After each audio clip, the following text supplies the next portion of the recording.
আসসালামু আলাইকুম বন্ধুরা, কেমন আছেন আপনারা? আশা করি সবাই ভালো আছেন। আলহামদুলিল্লাহ আমিও অনেক ভালো আছি। আপনাদের দোয়ায় আল্লাহর রহমতে আবারও একটি নতুন ভিডিও নিয়ে চলে এসেছি আপনাদের সাথে। মিজানুর রহমান আজহারীর ওয়াজ।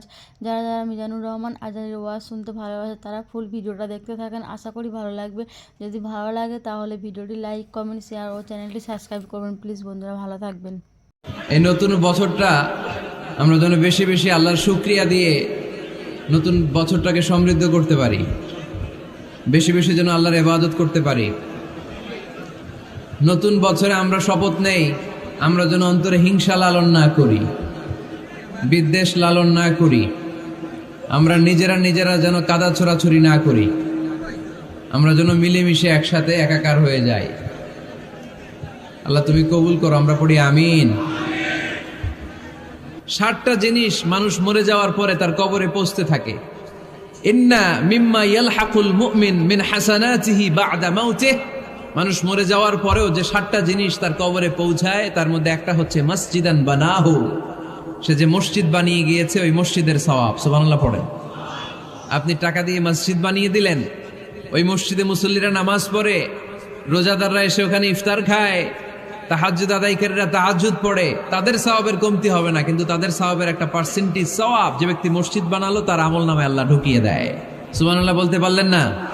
হে নামাজি আমার ঘরে নামাজে পড়ো আজ, দিলে মে তোমার চরণ তলে হৃদয় যায় নামাজ। হে নামাজি আমার ঘরে নামাজে পড়ো আজ, দিলে মে তোমার চরণ তলে হৃদয় যায় নামাজ। পড়েন আল্লাহু আকবার। কি সুন্দর লিখেছেন কাজী নজরুল ইসলাম। কাজী নজরুল ইসলাম খুব সুন্দর করে বলেছেন, মসজিদেরই পাশে আমায় কবর দিও ভাই। ঠিক কিনা? মসজিদেরই পাশে আমায় কবর দিও ভাই, যেন গোরে হতে মুয়াজ্জিনের আযান শুনতে পাই। আমার গোরের পাশে দিয়ে ভাই নামাজিরা যাবে, পবিত্র সেই পায়ের ধ্বনি এ বান্দা শুনতে পাবে। গোরা যাব হতে গুনাহগার পাইবে রেহাই, মসজিদেরই পাশে আমায় কবর দিও ভাই। কত মানুষ নামাজি ভাই মসজিদাঙ্গিহীনাতে, আল্লাহর নামের জিকির করে লুকিয়ে গভীর রাতে। আমি তাদের সাথে ওই আল্লাহর নাম জপতে চাই, আল্লাহর নাম জপতে চাই। পড়েন সবাই। মসজিদেরই পাশে আমায় কবর দিও ভাই, যেন গোরে হতেও মুয়াজ্জিনের আযান শুনতে পাই। চিল্লায় পড়তে হবে আমিন। কি দরদ ছিল আমাদের জাতীয় কবি কাজী নজরুল ইসলামের। মসজিদের পাশে আল্লাহ তুমি আমার কবর দিও। আল্লাহ এই দোয়াটা কবুল করে নিয়েছে, ঠিক কিনা? ওনার কবরের পাশে মসজিদ আছে না নাই? আছে। এজন্য মসজিদের সাথে সম্পর্ক জুড়ে দেওয়া এটা ইমানদারের আলামত, আর মসজিদকে ঘৃণা করা এটা মুনাফিকের আলামত। এজন্য আমরা যেন আমাদের হৃদয়টাকে মসজিদের সাথে জুড়ে দেই, মসজিদের সাথে যেন সুসম্পর্ক থাকে। মসজিদ সবার, মসজিদ নিয়ে দলাদলি নাই। দলাদলি আছে অনেক জায়গায়। হানাফি মসজিদ, আহলে হাদিস মসজিদ এরকম আমরা দেখি বা শুনি, এটা ঠিক না। হানাফি মসজিদ বলে কোনো কথা নাই, আহলে হাদিস মসজিদ বলে কোনো কথা নাই। মসজিদ সবার। ছোট্ট খাট্ট বিষয় নিয়ে মসজিদে মারামারি, একজন হাত তোলে আরেকজন তোলে না, কিলাকিলি আছে না নাই? একজন বলে জোরে আমিন, আরেকজন আস্তে আমিন, মারামারি আছে না নাই? এগুলো কি মারামারি করার কোনো বিষয়? কথা বলেন। সালাতে ফরজ আছে, ওয়াজিব আছে, সুন্নাহ আছে। খেয়াল করে বুঝবেন। ফরজ যদি নষ্ট হয় সালাত ভঙ্গ হয়, you have to repeat your সালাত। ওয়াজিব নষ্ট হলে সালাত ভঙ্গ হয় না, নতুন করে পড়া লাগে না, সেজদায় সাহু দিলেই সালাত আদায় হয়ে যায়। আর সুন্নাহ নষ্ট হলে নামাজ নষ্টও হয় না, নতুন করে পড়াও লাগে না, সেজদাও লাগে না, নামাজ আদায় হয়ে যায় সুন্নাহ নষ্ট হলে। এই যে হাত তোলা না তোলা এটা সুন্নাহ, আমিন জোরে বলা না বলা এটা কি সুন্নাহ, যেটা কোনো কারণে কেউ না করলেও তার নামাজ কবুল করে নিবে কে? আর এই সব সুন্নত লই আমগো দেশে গিলাগিলি, মৌলভীবাজারে মাশাআল্লাহ এগুলা নাই, এখানেও আছে। এগুলার অবসান ঘটুক, আমরা চাই কি চাই না? আর কত এই ছোটখাটো বিষয় নিয়ে আমরা এই বিভেদের প্রাচীর আর দেয়ালকে উঁচু করব আমাদের মাঝখানে? কবে আমরা ঐক্যের সিন্ডিকেট করব? কবে? আর কবে সাদা মনের মানুষ হব? কবে? আর কত? অনেক হয়েছে, আর না, এবার থামেন। বিভেদের প্রাচীরকে ভেঙে চুড়িয়ে দেন, ঐক্যের এমন সিন্ডিকেট করতে হবে যাতে কোনো অপশক্তি এই ঐক্যকে ভাঙতে না পারে, বানচাল করতে না পারে। চিল্লায় বলেন ঠিক কিনা? এই জন্য মিউচুয়াল রেসপেক্টের দরকার, পারস্পরিক শ্রদ্ধাবোধ সব ক্ষেত্রে, রাজনীতিতে, সামাজিক অ্যাক্টিভিটিসে আমাদের আলেম ওলামাদের মধ্যে পারস্পরিক শ্রদ্ধাবোধের দরকার, মিউচুয়াল রেসপেক্ট। কেউ কাউরে রেসপেক্ট করে না, আমি যেটা বুঝছি এটাই সব, বাকি সব হারাম, এরকম বলে না অনেকে? এরকম যেন না করি। তাহলে মসজিদ সবার, মসজিদ আল্লাহর হাবিব সাল্লাল্লাহু আলাইহি ওয়াসাল্লাম খ্রিস্টানদেরকে মসজিদে ঢুকতে দিয়েছেন, আর আমরা মুসলমান ভাইয়ের জন্য মসজিদে তালা ঝুলাই দেই, আছে না নাই? আল্লাহর হাবিব সাল্লাল্লাহু আলাইহি ওয়াসাল্লাম কোথাও গেলেই প্রথমে মসজিদ বানাতেন। কি বানাতেন? মসজিদ বানাতেন। মক্কা থেকে হিজরত করে মদিনায় আসলেন, কোবায় থাকলেন কয়েক সপ্তাহ। কোবা পল্লীতে তিনি মসজিদ বানালেন, মসজিদ কোবা। ওখানে প্রতি শনিবার কেউ যদি ওযু করে ওখানে যে 2 রাকাত নামাজ পড়ে, একটা কবুল উমরার সওয়াব আল্লাহ তাআলা তার আমলনামায় দিয়ে দেয়। মসজিদে কোবা বানালেন। তারপরে মদিনায় এসে মসজিদে নববী বানালেন আল্লাহর হাবিব সাল্লাল্লাহু আলাইহি ওয়াসাল্লাম, মসজিদে নববী। এটা ছিল আল্লাহ রাসূল সাল্লাল্লাহু আলাইহি ওয়াসাল্লামের বৈশিষ্ট্য। কোথাও গেলেই তিনি মসজিদ বানাতেন, মসজিদে নববী। হায় রে, এখন তো কত সুন্দর মসজিদ আমরা দেখি, আমরা যে সালাত পড়ি। আল্লাহর হাবিব সাল্লাল্লাহু আলাইহি সাল্লামের সময় মসজিদে নববী কি এরকম ছিল? কথা বলেন। ফ্লোর ছিল বালুর ফ্লোর। কিসের ফ্লোর? আমাদের মসজিদের ফ্লোর কিসের? টাইলস। আর আল্লাহ রাসূল সাল্লাল্লাহু আলাইহি ওয়াসাল্লামের মসজিদে নববীর ফ্লোর কিসের? কথা বলে না তো, আওয়াজ করে উত্তর দেন না কেন? কষ্ট হচ্ছে? দুপুরে খাইছেন না সবাই? কেন খান নাই কেন? রোজা রাখছিলেন? হ্যাঁ, ফজর বাদে আইছি। আচ্ছা ঠিক আছে, ঠিক আছে। আচ্ছা আচ্ছা, সাউন্ড নাই, কথা শোনা যায় না? তো এটা শুনলা কেমনে? জিজ্ঞেস করলাম কথা শোনা যায় না, কয় না। তো এটা শুনলা কি করে?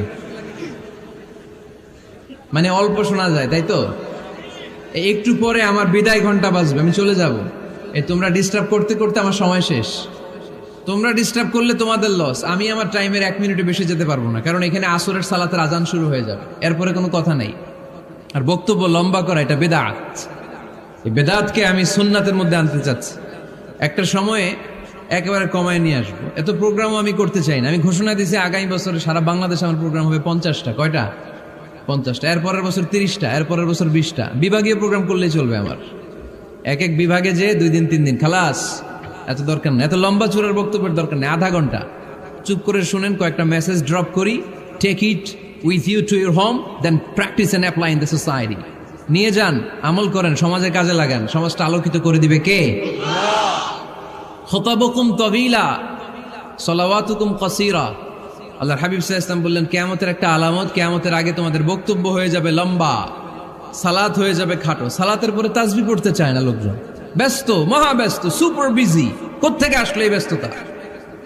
আপনি রবের সাথে মুনাজাত, না যাই ইউনাজি মুনাজাত, আপনার রবের সাথে একাকী নীরবে কথা বলতে মনে চায় না আপনার? এত তাড়াহুড়ো কিসের? ধীর স্থির হন, একটু স্থির হন, একটু মনোদৈহিক প্রশান্তি অর্জনের চেষ্টা করেন। সব সময় ব্যস্ত, ধাক্কাধাক্কি, উচ্ছৃঙ্খলা, এগুলো আমাদেরকে শেষ করে দিয়েছে। এজন্য লম্বা চোরা বক্তব্য ঠিক না। বক্তব্য শুনতে আমাদের ভালো লাগে, আমল করতে ভালো লাগে না। বক্তব্যটা শেষেই সিগারেট ধরায়, আছে না নাই? মাহফিল শেষেই বিড়ি ধরায়, কয় চমৎকার ওয়াজ করছে হুজুরে। ওয়াজটা সেরকম হয়েছে, অনেক কণ্ঠ সুন্দর হুজুরের। এতদিন ইউটিউবে দেখছি, আজকে সরাসরি দেখাইছি। আছে না নাই? তো কি লাভ হয়েছে? লাভটা হয়েছে কি? এই যে মাহফিল শেষে বিড়িটা ধরাইলেন আর গেলেন, কোনো লাভ হয় নাই। এগুলো থেকে বেরিয়ে আসতে হবে। বছরের পর বছর আমাদেরকে শিখানো হয়েছে একভাবে, কেউ এই পরিবর্তনের আওয়াজ তোলে নাই। আওয়াজ আপনাকে তুলতে হবে। আওয়াজ তোলার জন্য এত মানুষ লাগে না, আপনি একাই যথেষ্ট। আপনি দাঁড়ান না সামনে, দেখবেন আপনার সামনে কেউ টিকে থাকতে পারবে না, ঠিক কিনা? কিন্তু আপনার শক্ত সিদ্ধান্ত লাগবে, পরিবর্তনের জন্য শক্ত মানসিকতা লাগবে যে আমি পরিবর্তন করতে চাই। We have to change. যুগ জামানা পাল্টে দিতে চাই না অনেকজন। এক মানুষই আনতে পারে জাতির জাগরণ। এক মানুষই বিপদকালে বাঁচায় কাফেলায়, ক্ষুদ্র ডিঙ্গি বাঁচায় জাহাজ অসীম দরিয়ায়। এজন্য আপনার শক্ত সিদ্ধান্ত পারে আপনার মৌলভীবাজারটাকে দেশের শ্রেষ্ঠ জেলা, শ্রেষ্ঠ থানা হিসেবে আল্লাহর কাছে কবুল করতে, ঠিক কিনা? এজন্য লম্বা চূড়া আলোচনা ঠিক না। ছোটখাটো অল্প কয়েকটা মেসেজ নিয়ে যেতে পারলেই that's enough. One of the minor sign before the day of judgment, your Islamic lectures will be very longer. And your salah 5 times a day will be shorter. কিয়ামতের আগে বক্তব্য লম্বা, নামাজ খাটো, তাসবিহ পড়ে না, ব্যস্ত, মহাব্যস্ত। এই মহাব্যস্ততা ছাড়েন, কোরআন সুন্নাহর দিকে ফিরে আসেন। বরকত দিবে কে? বিশ্বনবীর মসজিদে নববীর ফ্লোর বালুর ফ্লোর ছিল, আমাদের ফ্লোর টাইলস।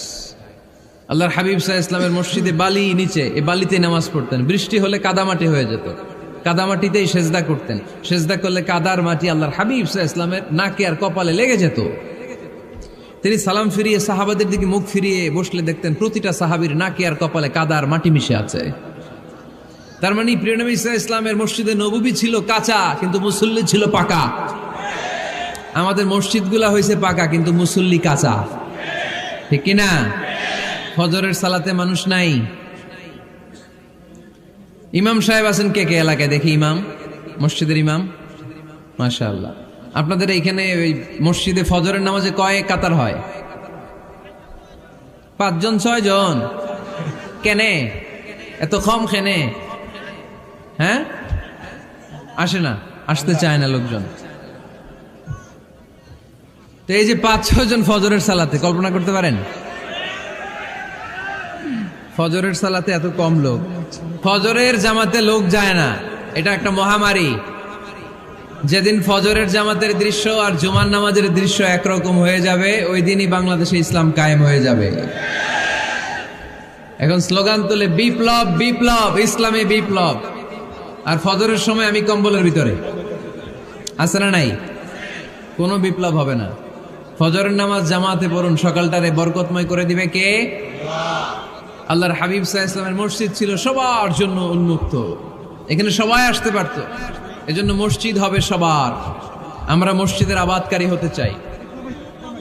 এজন্য রাব্বুল আলামিন বলেন, ইন্নামা ইয়া'মুরু মাসাজিদাল্লাহি মান আমানা বিল্লাহি ওয়াল ইয়াউমিল আখির وأقام الصلاة وآتى الزكاة ولم يخش إلا الله فعسى أولئك أن يكونوا من المهتدين سبحان الله পড়েন।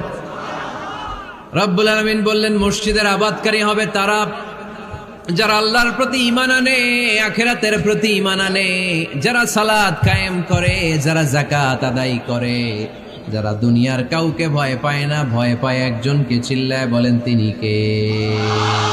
যাদের হৃদয়ে আছে আল্লাহর ভয়, তারা কবু পথ ভুলে যায় না। আল্লাহর প্রেম ছাড়া এই দুনিয়া কারো কাছে কোনো কিছু চায় না, ঠিক কিনা? তাহলে যারা মসজিদের আবাদকারী এরা ভয় পায় একজনকে, চিল্লায় বলেন তিনি কে? মসজিদের আবাদকারীদের প্রথম গুণ, তারা আল্লাহ বিশ্বাস করে, তারা আখিরাতে বিশ্বাস করে, তারা সালাত কায়েম করে, তারা যাকাত আদায় করে, তারা আল্লাহ ছাড়া পৃথিবীর কাউরে ভয় পায় না। আল্লাহ বলেন ফাআসা উলাইকা আইয়াকুনু মিনাল মুহতাদিন, আশা করা যায় তারাই হলো হেদায়েতের রাস্তার উপরে আছে, ঠিক কিনা?